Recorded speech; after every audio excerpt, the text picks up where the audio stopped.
going on, guys? Just doing this video on the Rhino 200DS, one of my favorite revolvers. Basically, this gun is made in Italy. It's pretty much imported by this company here, and basically what this gun is about is their version, their modernized version of the revolver.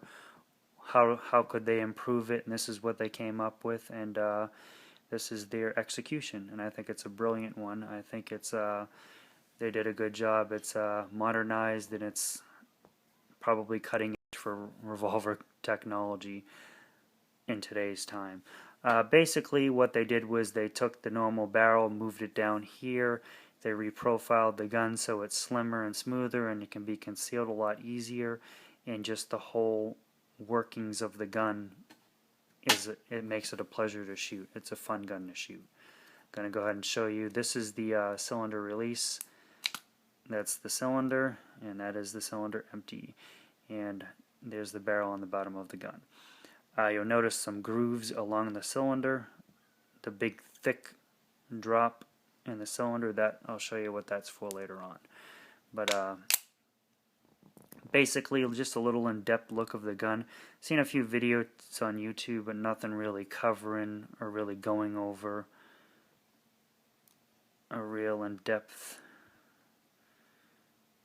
view of what you get if you're can't take a look at one of these in the store, because they are kind of hard to find. Oh, didn't lock that.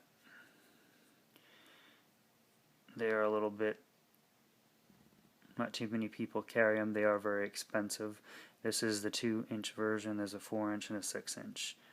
I've got the fiber optic sights on mine. It costs a little more, but it's well worth it.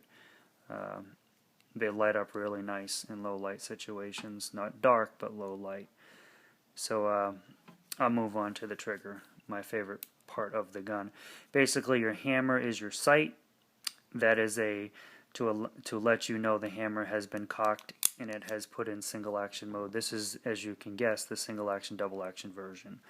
I cock the hammer back. The hammer goes back, because it is also the sight, into the position where you can aim the gun.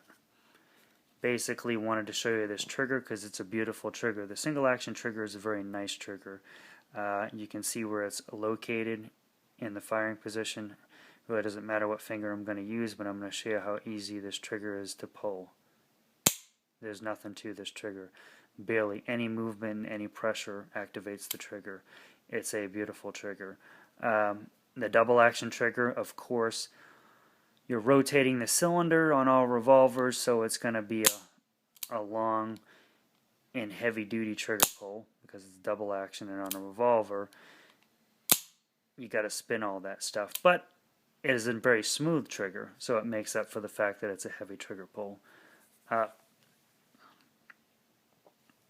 My total observation of the gun, well, not observation, my opinion of the gun is I love it. I love shooting this gun. It is a real fun gun to shoot because they put that barrel on the bottom and it just takes all the recoil, the upper recoil, and reverts it into lower recoil, so the gun is not jumping up on you.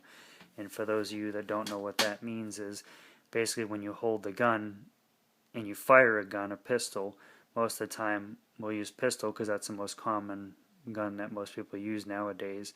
When you fire a 9mm, let's say a Beretta, you're going to get a lot of upper at the end of the barrel, where and I'll use an example of a 1911. When you fire a 1911, it's more pushing into your wrist. And this gun, with the barrel being on the bottom, you get that kind of recoil. You don't get this recoil, you get this recoil. So it's aligned on target, easier to stay on target because it's not doing this number, it's doing this number. So therefore, you can get off more accurate rounds in a quicker time, which makes it a fun gun to shoot. And when you shoot this gun, you can't believe you're shooting a .357 Magnum in a 2-inch snub nose because of the way the gun's designed. It's just a pleasure to shoot and fun to shoot. Basically, your basic package with this gun, not including the fiber optic sights, would be the gun, would be your holster, because you're going to have one thing that kind of sucks when you do buy some of these newer guns that nobody has a holster for them. Well, they threw in a holster, which is really cool. made by the company Rhino, and you get the holster. You also get these speed loaders because you've got an octagon shaped cylinder here, and normal speed loaders do work in this, but they don't work correctly. Basically, what's going to fit into this, when you shove this into the cylinder or when you place it into the cylinder, the tip of the bullet's going to go in and then it's going to stop right here.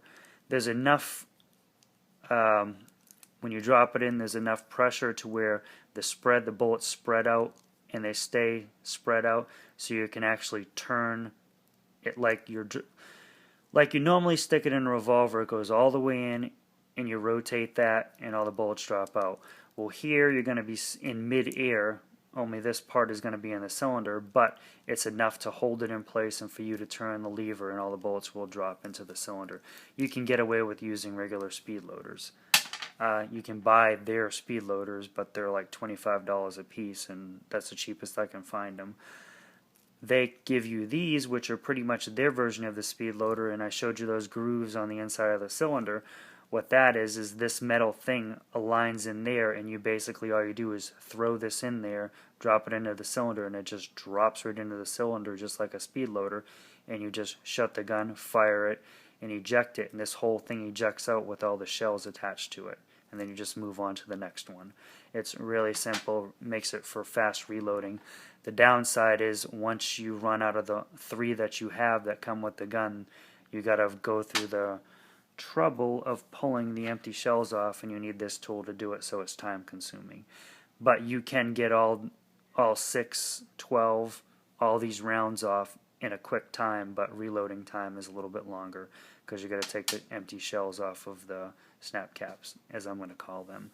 And that kind of a downside. And these are very fragile. You kink these, they don't work correctly. You have to go back. I've already kinked one in the time that I've owned it, and basically I have to get a pair of needle nose pliers, Leatherman Wave, and just kind of either tweak it. Basically what's going to happen usually is these little prongs right here where the bullets slide in end up bending. They'll go left or right, and you basically have to straighten them. Or you'll get a bend down in here, it'll bow a little bit, and basically you can take a Leatherman and just tap it back into shape. But that's the downside of these. You're constantly having to readjust them to get them to work correctly. I've only had to do it with one. The other 2 work fine. This one, for some reason, bent, probably operator error using this tool, trying to pull the empty shell casings off. If you go too hard, you can bend the metal. So that's just the only downside to this gun I see. Beautiful shooting gun. I have no complaints over it. I recommend that you shoot it, but I kind of don't recommend that you shoot it, because if you do shoot it, you probably want to buy it, and I don't want to put you, I don't want to further your addiction to guns, because if you shoot it, you probably want one. I've only had the pleasure of shooting the 2-inch version. I haven't shot the 4 or the 6, but as beautiful as this one handles, I can only imagine how they feel.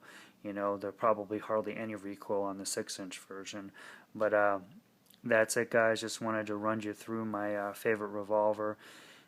That would be the Rhino 200DS. This is my I use this as a backup gun. It's and I love it. So guys, take it easy.